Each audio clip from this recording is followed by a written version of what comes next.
Jensen Rowe just wanted to walk into the hangar and check a fuel line before a billion-dollar jet took off. But with a worn jacket, mud on his boots, and a reputation as nothing more than a single father who used to fix engines for a living, the management team laughed him off before he said a full sentence.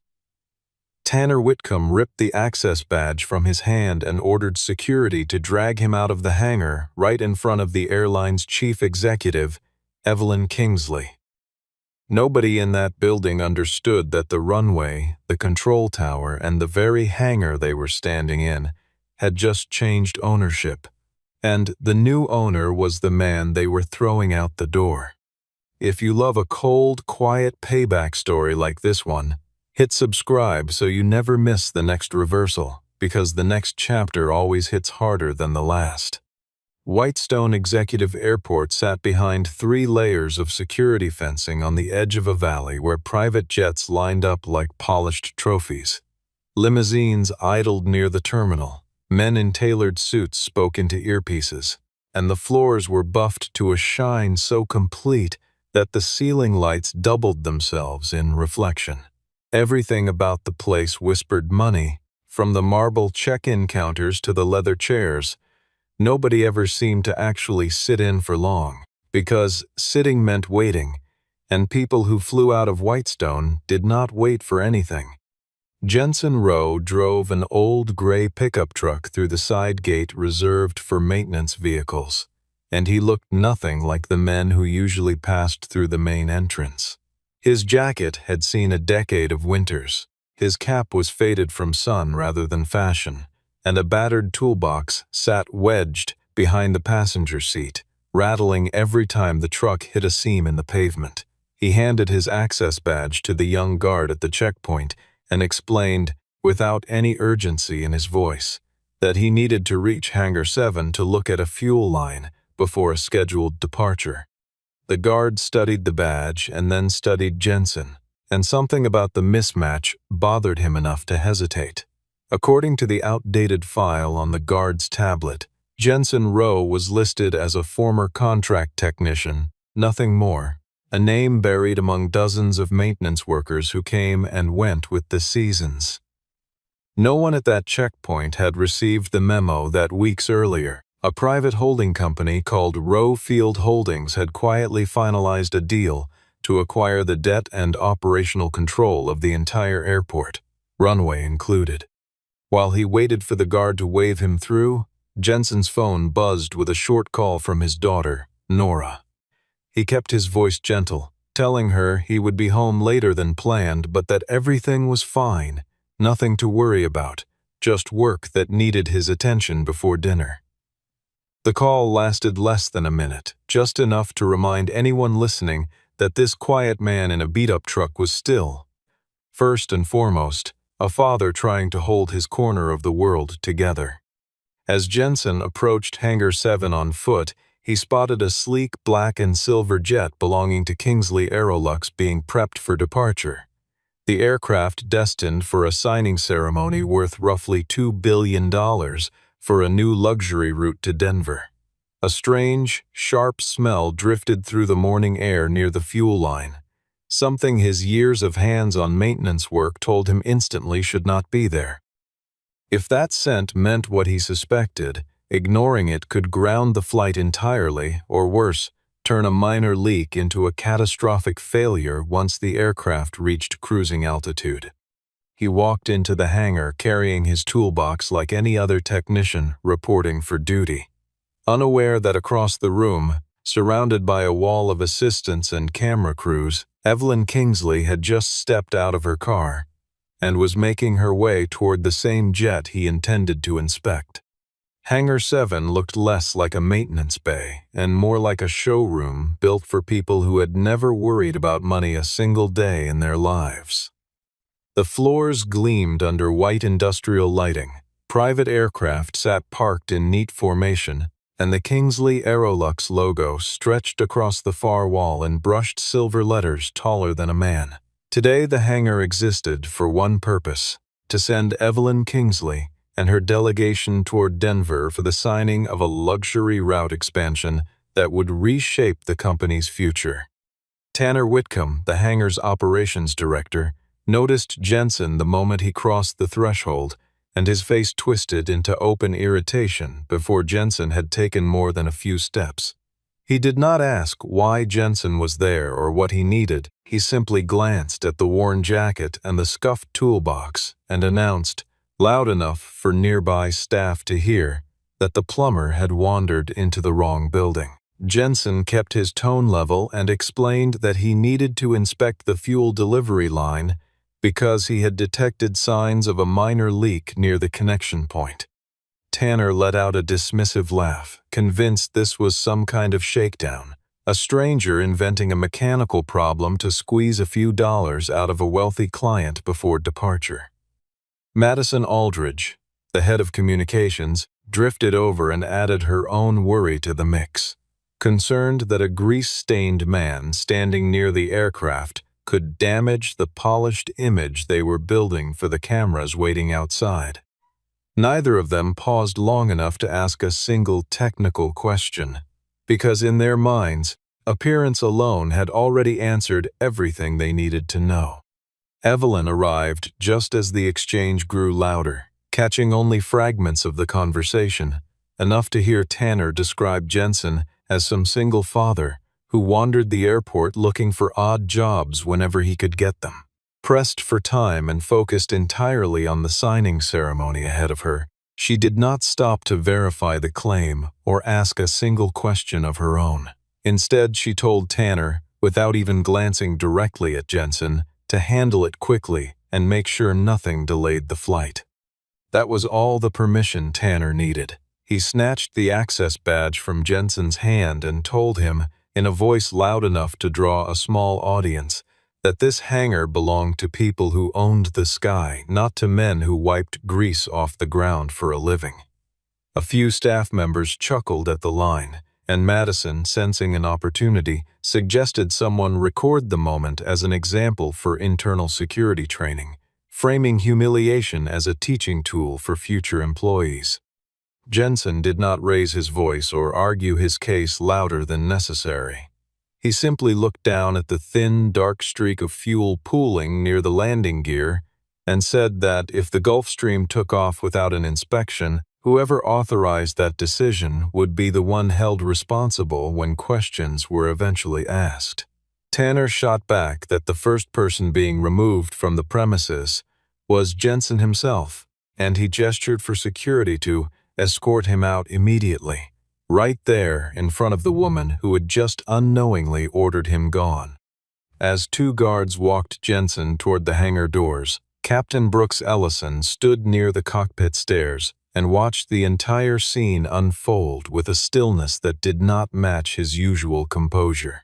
Something about the name, the face, the quiet way Jensen carried himself despite the humiliation struck a memory the captain had not expected to surface that morning, and his expression shifted from mild curiosity into something closer to disbelief.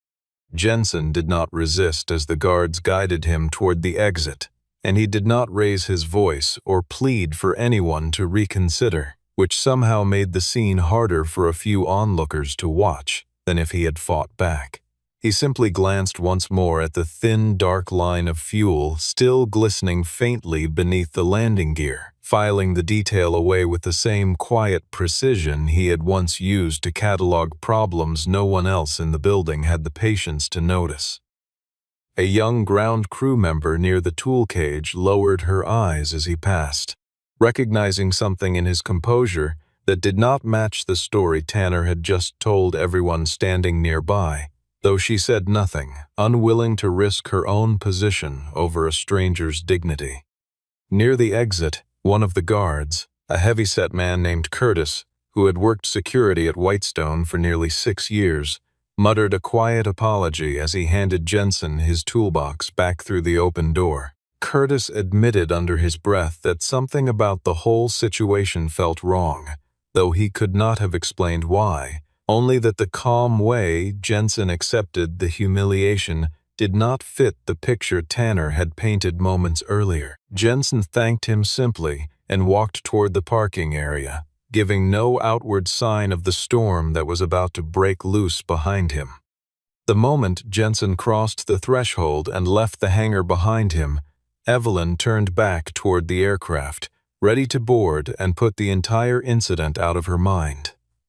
Tanner reported proudly that the troublemaker had been handled, and Madison assured the waiting business partners that the whole episode was nothing more than a small misunderstanding involving an old maintenance worker who no longer had any real connection to the airport. Captain Brooks stepped closer to Evelyn before she reached the stairs, and something in his posture made her pause despite her impatience. He was not a man prone to interrupting executives, having logged tens of thousands of flight hours without ever losing his composure in front of a client. Yet his jaw was tight, and his eyes carried a weight that did not belong in a routine departure. He asked her quietly whether she understood who had just been removed from the hangar. Evelyn, running short on patience, repeated what she had been told, that the man was simply a contract technician who no longer had proper clearance. Brooks glanced toward Tanner, then lowered his voice so only Evelyn could hear him clearly. He told her that the man's name was Jensen Rowe, and that a decade earlier, Jensen had personally saved this very airport from a closure that would have put hundreds of people out of work. Evelyn still did not fully grasp the weight of what Brooks was telling her, so he leaned in slightly and delivered the line that would echo through the rest of her morning. "He owns this airport," he said, plainly and without exaggeration, and for a moment Evelyn genuinely believed she had misheard him over the noise of idling engines nearby. Tanner overheard the exchange and laughed it off, suggesting that the old captain had simply confused names or misremembered some outdated rumor from years earlier. Brooks did not back down, explaining calmly that Jensen's father had once been among the original landowners who helped establish Whitestone decades ago, a fact that had faded from company history as larger firms slowly absorbed control of the property over the years. He continued, telling Evelyn that in recent months, a private holding company had quietly purchased the airport's outstanding debt along with full operational control, and that company was called Rowe Field Holdings. Color drained from Evelyn's face as the pieces began fitting together in her mind, because Kingsley Aerolux depended entirely on Hangar 7, on this runway, on the fuel reserves and the private lounges, all of it accessed through contracts tied directly to Whitestone's ownership structure.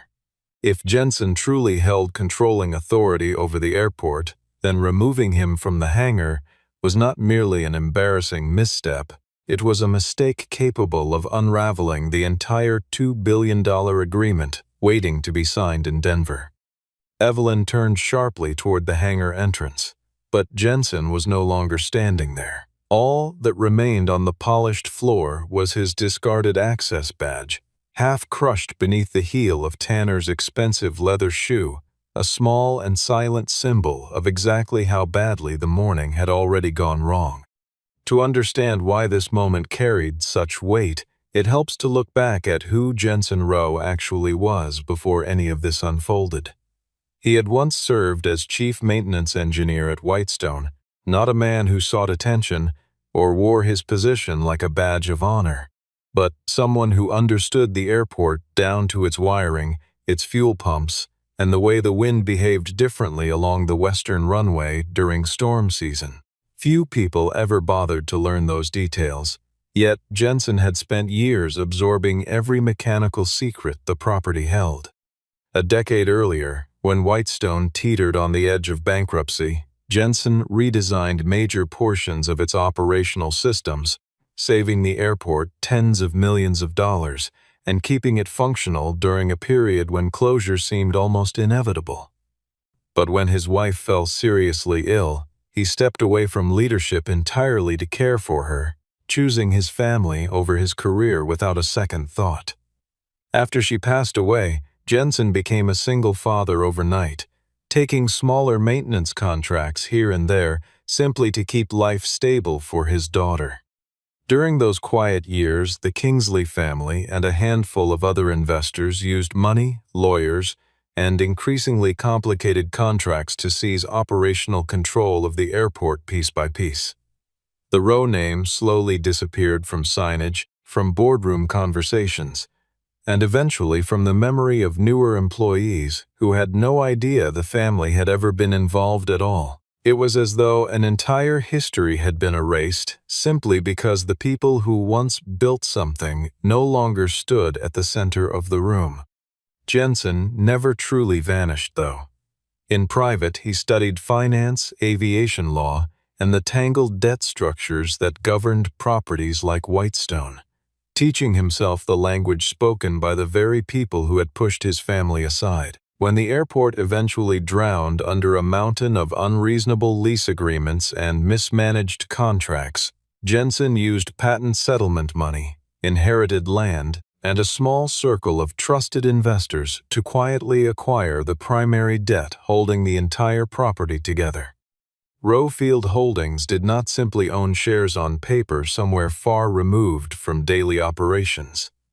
It controlled the runway itself, the fuel reserves, the hangars, the maintenance systems, and critically, the contractual authority to terminate agreements with any tenant who violated safety protocol.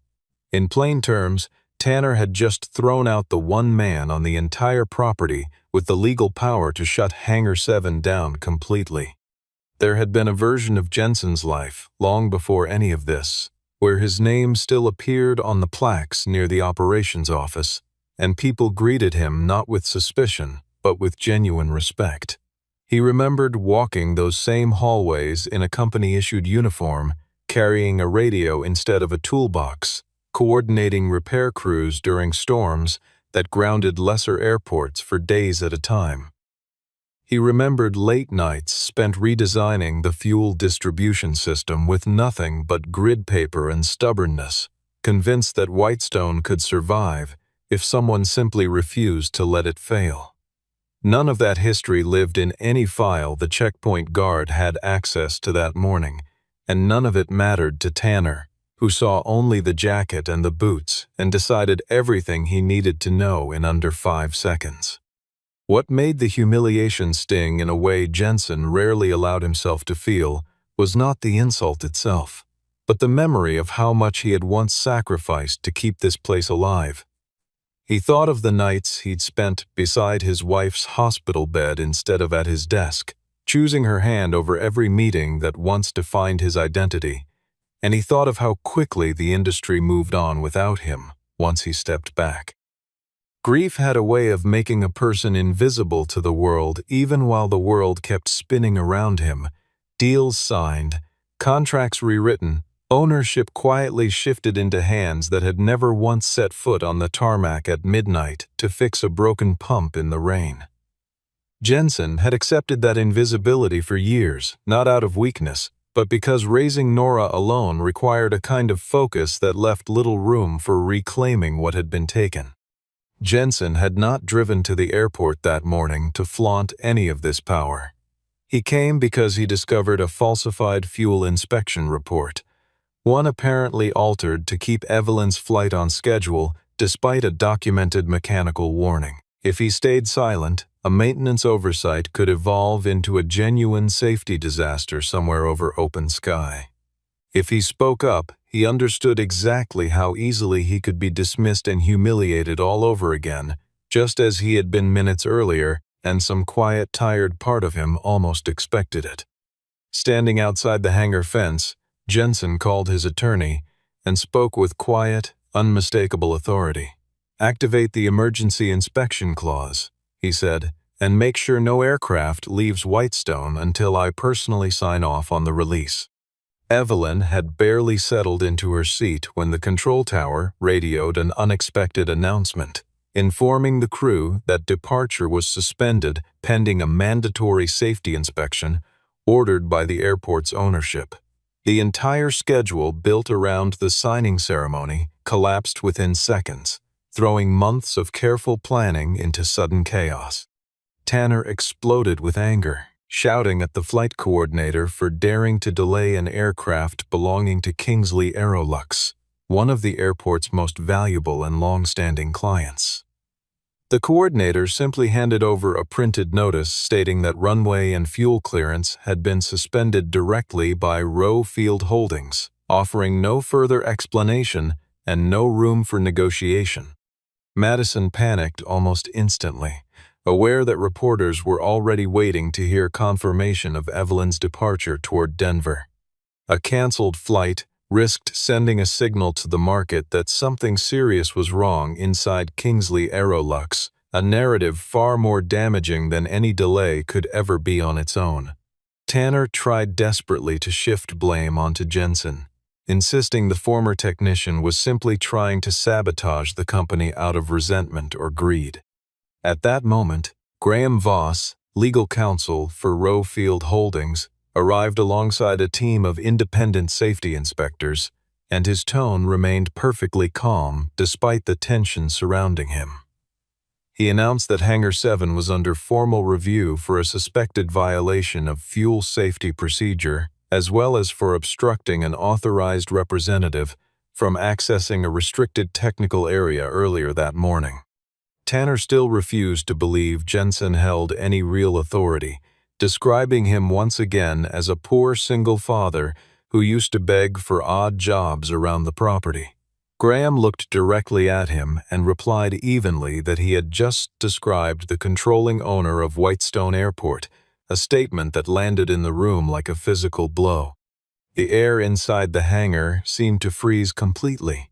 Evelyn glanced toward Captain Brooks, who offered nothing more than a slow, confirming nod. Madison quietly slipped her phone back into her pocket, no longer willing to record anything that might later be used against the company. Jensen returned to Hangar 7 not long after, and this time he did not carry his toolbox like a technician summoned to fix a minor issue. He walked in flanked by his attorney and a full team of inspectors, radiating an authority that forced the very people who had thrown him out earlier to instinctively step aside and clear his path. Jensen crossed the hangar floor and bent down to retrieve his access badge from where it had fallen, brushing dust from its surface before clipping it back onto his jacket without a hint of theatrics. That small, understated gesture landed harder than any speech could have, and Tanner's confident posture crumbled visibly in front of everyone watching. Evelyn stepped forward, struggling to keep her composure, and asked directly whether it was true that he owned the airport. Jensen answered simply that ownership extended well beyond the airport itself, covering the runway she intended to use, the fuel reserves her team had chosen to ignore, and the very hangar where her staff had just dragged him out the door. Tanner attempted to interject, framing the entire situation as some manufactured scheme designed to pressure Kingsley Aerolux before a major deal closed. Jensen did not bother arguing with him, and instead handed Graham a technical report showing that the fuel sensor system in Hangar 7 had triggered warnings 3 separate times over the past month, warnings that operations staff repeatedly ignored to protect the VIP flight schedule. Evelyn turned toward Tanner, waiting for an explanation, and he weakly claimed the entire matter amounted to nothing more than a paperwork error. Captain Brooks immediately contradicted him, revealing that he himself had requested an inspection weeks earlier, only to be dismissed by the operations department without any follow-up. In that instant, Evelyn finally understood that Jensen had not sabotaged her company at all. Her own team had quietly placed the entire operation at risk long before he ever walked through the door. Jensen formally suspended Kingsley Aerolux's access to Hangar 7 until the safety inspection concluded in full. He informed Evelyn that if the company wished to continue operating out of Whitestone, they would need to renegotiate their agreement under new terms centered on transparency and strict safety compliance. Madison attempted a polished corporate apology, insisting the entire incident boiled down to little more than an unfortunate misunderstanding regarding public image. Jensen looked at her steadily and told her that misunderstanding was believing you did not know who someone was, while contempt was believing you had the right to treat anyone, regardless of appearance, like they were worthless. He walked toward the center of the hangar, the exact spot where Tanner had ordered him removed less than an hour earlier. Every eye in the room followed him now, though the expressions had shifted entirely, replaced not by mockery, but by something closer to genuine fear. Sterling Kingsley, Evelyn's father, and the company's retired but still deeply influential founder, appeared soon after through a video call from his private office. He spoke slowly, the way men speak when they have spent decades expecting instant obedience, demanding that Jensen reopen the runway immediately given how much rode on the Denver agreement for the company's future. Jensen refused to yield an inch.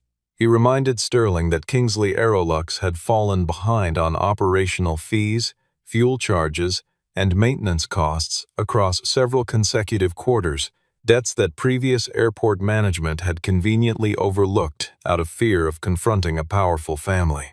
Rowfield Holdings, he made clear, operated under entirely different priorities. Sterling tried leveraging history to pressure him, mentioning that Jensen's own father once needed Kingsley money to keep the airport afloat during difficult years. Jensen replied evenly that his father had needed a partner, not someone determined to slowly turn a family-built airport into a private playground for the wealthy.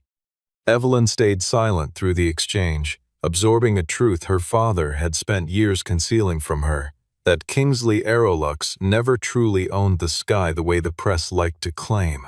In reality, the company depended entirely on runways, fuel reserves, and technical infrastructure quietly maintained by people exactly like Jensen, people who received little credit yet held enormous, undeniable power. Jensen offered a clear choice. Kingsley Aerolux could cooperate fully, submit to an internal investigation, and settle its outstanding debts, or the company could lose its priority standing at Whitestone entirely under the terms of its existing contract. Tanner grew visibly nervous, aware that a full investigation would expose the altered safety reports and questionable expenses he had spent months hiding from oversight. Quietly, he messaged Madison, urging her to prepare a plan that would shift all responsibility onto a low-level technician rather than let the blame reach him directly. Sterling shifted tactics, reminding everyone in the room that Kingsley Aerolux had brought prestige to Whitestone for decades, framing his family as benefactors rather than tenants who had simply outlasted weaker competitors through leverage and legal maneuvering. He suggested that a man who spent years quietly fixing pumps and wiring had no real understanding of what it took to run an operation of Kingsley's scale, implying that ownership on paper meant nothing without the polish and reputation his family had spent generations building. Jensen listened without interrupting, letting the older man finish every word, before pointing out that reputation built on unpaid invoices and ignored safety warnings was not prestige at all. It was simply risk that had not yet been billed. Graham interjected briefly, sliding a summary of the outstanding balance across the table for Evelyn to see directly rather than through her father's filtered version of events. The number startled her, not because it was unmanageable, but because she had never once been shown it, insulated for years from the operational debts her own leadership team preferred to bury beneath glowing quarterly statements.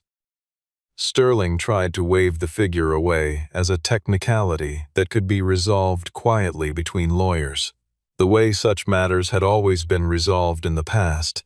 But Jensen made clear that quiet resolutions were no longer how Whitestone conducted business.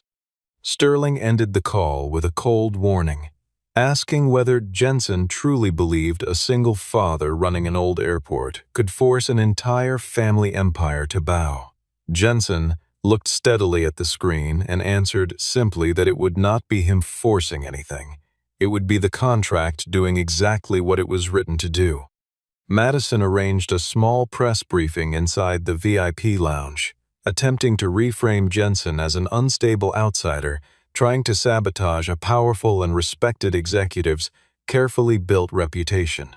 She reached for words like reckless, unprofessional and emotionally driven, hoping the narrative would stick before anyone examined the actual evidence. Jensen, however, had already prepared for exactly this moment.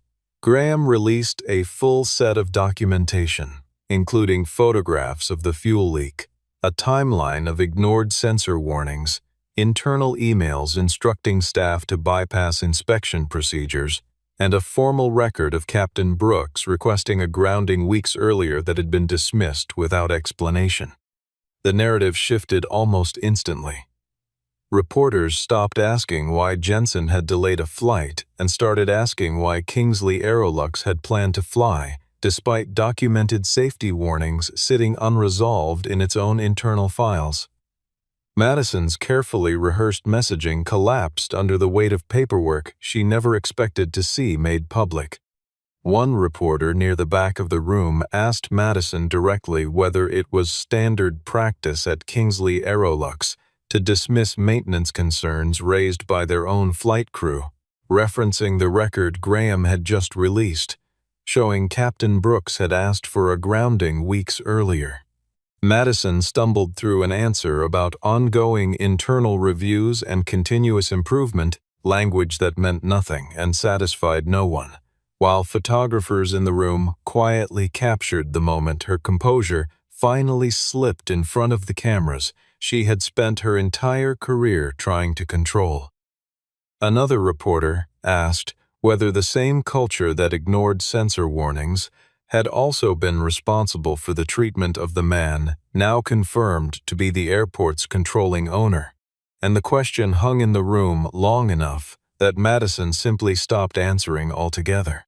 Evelyn faced a defining decision in that moment. Protecting Tanner and her father might preserve an illusion of strength for a few more hours, but it risked destroying the company entirely once the truth surfaced elsewhere. Standing beside Jensen instead meant admitting publicly that Kingsley's long-standing culture of arrogance had finally caught up with them. She walked out to face the reporters herself, offering no hollow, scripted apology. Instead, she announced plainly that Kingsley Aerolux would cooperate fully with Roe Field Holdings, pause the flight indefinitely, open an internal investigation, and place safety above every signing deadline going forward. It marked the beginning of her transformation from a distant, image-driven executive into someone willing to take real responsibility. Tanner's face went pale as he listened. Sterling ended his video call in visible fury from his office miles away. Madison quietly realized she had backed the wrong side of the entire situation. As Jensen walked past him afterward, Captain Brooks offered a quiet remark that stayed with everyone nearby, saying it had been a very long time since Whitestone had someone willing to genuinely protect it rather than simply profit from it. Jensen called an emergency meeting inside Hangar 7 itself, choosing the same cold industrial space where the entire conflict had begun instead of some polished boardroom elsewhere on the property. There were no leather chairs and no glass walls, only the sound of wind slipping through the open hangar doors and the grounded aircraft sitting silent beneath harsh white light, a setting that made the coming reckoning feel almost cinematic in its simplicity. Tanner was suspended immediately for obstructing a safety inspection and falsifying operational reports meant to protect a flight schedule at the expense of genuine risk. Madison was ordered to surrender all communication records connected to the incident, while the favorable agreements previously granted between Kingsley Aerolux and the airport's former management were frozen pending a full review. The reversal landed with particular weight given how the day had started. Tanner, who had once declared that this hangar belonged only to those who owned the sky, now stood silently while Jensen read through the terms of his suspension aloud. Madison, who had once suggested filming Jensen's humiliation as some sort of internal lesson, now feared that every recording on her own device might eventually become evidence against her. Graham walked the room through the specifics of the falsified inspection log, showing how a single altered timestamp had been enough to clear the aircraft for departure, despite 3 unresolved sensor warnings sitting quietly in the maintenance system. He explained that under the terms of the original lease agreement, obstructing a safety inspection carried consequences far beyond a simple reprimand, including the possibility of permanent removal from the property and referral to federal aviation regulators for further review. Tanner's attempts to minimize his involvement grew weaker with each document Graham placed on the table, until he finally stopped speaking altogether and simply stared at the floor.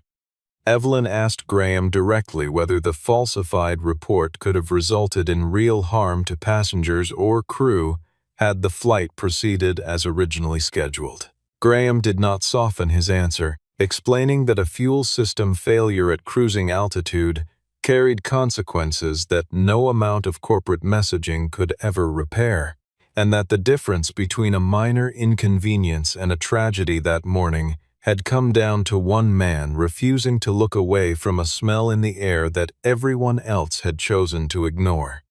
Evelyn asked to speak with Jensen privately once the meeting concluded, and she admitted, without excuses, that she had allowed his appearance to shape her judgment far too quickly that morning. Jensen did not offer easy forgiveness, but he also refused to humiliate her the way Tanner had humiliated him earlier. He told her plainly that if she wanted to keep her position as chief executive, she would need to prove it through consistent action, not through the weight of her family name. Captain Brooks confirmed once more that had Jensen not intervened, Kingsley Aerolux could have faced a catastrophe far larger than a single delayed flight or a damaged headline. That realization settled heavily on Evelyn, forcing her to accept that the man she had dismissed as a troublemaker had actually saved her company from a disaster of its own making. Evelyn asked him quietly why he had not simply walked away that morning after being thrown out, why he had chosen to fight for an airport that had spent years slowly erasing his family's name from every record it kept. Jensen considered the question for a long moment before answering that the airport had never truly belonged to the people who put their names on the walls. It belonged to everyone who depended on it landing safely. The passengers, the crews, the ground staff who showed up every morning long before the private jets ever taxied out. He told her that walking away would have been easy, but easy was never the same thing as right. And he had learned that lesson the hard way during years when walking away from hard things was the only option he had. She admitted, almost reluctantly, that she had spent her entire career being taught to judge value by appearance, by the cut of a suit or the badge someone carried, and that the lesson had clearly failed her the moment it actually mattered. Jensen told her that the failure was not hers alone. It belonged to an entire culture built around Whitestone long before she ever arrived, one he intended to dismantle piece by piece regardless of how uncomfortable that process became for people used to being obeyed without question. Jensen never used his newfound authority as a tool for personal revenge against anyone in that room. Instead, he used it to reset the fundamental rules governing the airport, making clear that no one would be permitted to fly out of Whitestone while ignoring safety protocol, regardless of whether they carried the name Kingsley, Whitcomb, or any other powerful family tied to the property. The meeting closed with Tanner being asked to surrender his operational badge on the spot. Jensen looked at him and asked quietly how it felt to stand on the outside of a door he had once used to belittle someone else. Several days later, Whitestone Executive Airport formally announced its new controlling owner, Jensen Rowe, acting on behalf of Rowe Field Holdings. The news rippled quickly through aviation circles, stunning executives who suddenly realized the man, once thrown out of a hangar for looking unremarkable, actually controlled the very runway so many billionaires depended on daily. Jensen did not turn himself into some flashy new figurehead overnight. He resisted the urge to immediately replace every sign bearing the old ownership's name. His very first priority, instead, involved restoring proper safety procedures, strengthening authority for the maintenance and inspection teams, protecting employees willing to report problems honestly, and eliminating the unspoken rule that important clients could quietly bypass regulations whenever convenient. He spent his first weeks walking the property much the way he had years earlier, listening more than he spoke, learning which systems had been neglected and which employees had spent years too afraid to raise a concern that might cost them their job. He created a direct channel for maintenance staff to report hazards without fear of retaliation, something that had never existed under previous ownership, and he made a point of personally reviewing every report himself rather than letting it disappear into a management chain built to protect convenience over safety. Word spread quickly among the ground crews that the new owner actually answered his messages, actually walked the hangars at odd hours, and actually remembered the names of people who had spent years feeling invisible to anyone above them. The change did not happen without resistance. A handful of longtime executives who had grown comfortable under the old arrangement quietly resigned rather than adapt to a culture where wealth no longer excused carelessness. Jensen let them go without ceremony, understanding that rebuilding something honest sometimes required losing people who preferred the old, unspoken rules. Those who stayed found an airport that ran with more precision than it ever had under the families who once treated it as a backdrop for their own ambitions. Evelyn signed a new agreement with Whitestone under significantly stricter terms. She agreed to settle the company's outstanding debts, terminated Tanner's employment following the completed investigation, and appointed Captain Brooks to a newly formed flight safety board with real authority. Sterling Kingsley's influence over daily operations steadily diminished as Evelyn, for what seemed like the first time in her career, began making decisions independent of her father's expectations. Nora appeared once more through a short, simple text message asking her father whether he would make it home in time for dinner that evening. Jensen smiled quietly at his phone and replied that he was already on his way, a small ordinary moment that grounded the entire story back in the life of a father who had never stopped being exactly that, regardless of what the world had just learned about his name. Tanner's story ended quietly compared to the noise he had once made inside that hangar. Without a job at Whitestone, and with the falsified report attached to his name across the industry, he struggled to find another airport willing to trust him with any position of authority again. Madison eventually left Kingsley Aerolux as well, choosing to reinvent herself somewhere far from the cameras that had once been her greatest ally, having learned too late that no press strategy could outrun documented truth once it reached the open air. Sterling retreated further from daily operations with each passing month, his calls to the office growing less frequent, his influence fading the way old money sometimes does when a younger generation finally stops asking permission. In the final scene, Jensen walked past Hangar 7 as the sun dipped low over the runway, painting the tarmac in shades of orange and gold. A young staff member hurried to open the door for him, stumbling slightly over the words Mr. Rowe out of nervous respect. Jensen told him gently that Jensen would be just fine, watching the runway lights flicker on as the Kingsley aircraft finally received clearance to depart after its repairs had been properly completed.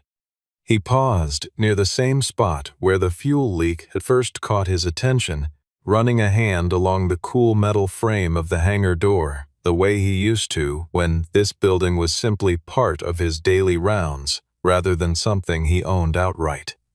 There was no crowd waiting to applaud him, no headline scrolling across a screen somewhere celebrating the reversal. Only the familiar hum of engines warming up in the distance and the particular quiet that settled over an airport once the sun began to set. It was, in its own understated way, exactly the kind of ending Jensen had always preferred, one measured not in applause but in whether the people flying out tonight would land safely on the other end. Captain Brooks turned to Evelyn one last time, watching the same jet lift smoothly into the evening sky. There are people who simply own aircraft, he said, and there are people who claim to own the sky itself. But Jensen Rowe, he added quietly, owns the ground every single one of them eventually has to come back down to.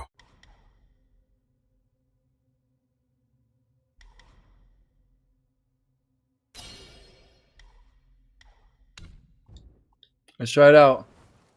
For avoiding. True. Let's try it like this, then we could try out Smash.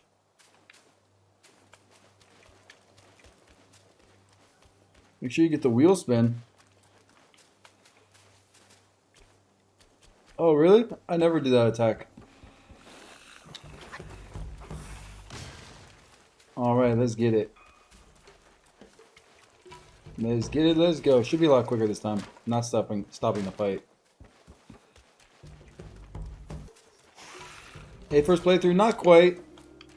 I played it. I haven't beat it yet, though. I made it to the last boss before. But I love it, bro. It's a good game. Bro. There's my entrance over there. Really sorry, because Wukong was too hard. Basically. Oh, that's the boss. What am I doing?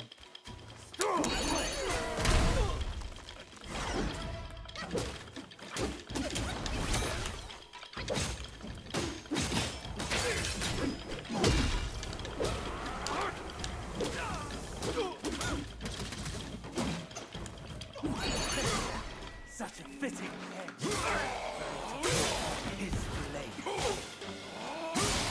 Oh my gosh. Greet our visitor. Bro, I literally just crushed him.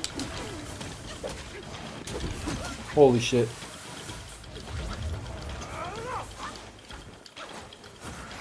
I just fucking crushed him, bro. Like, literally.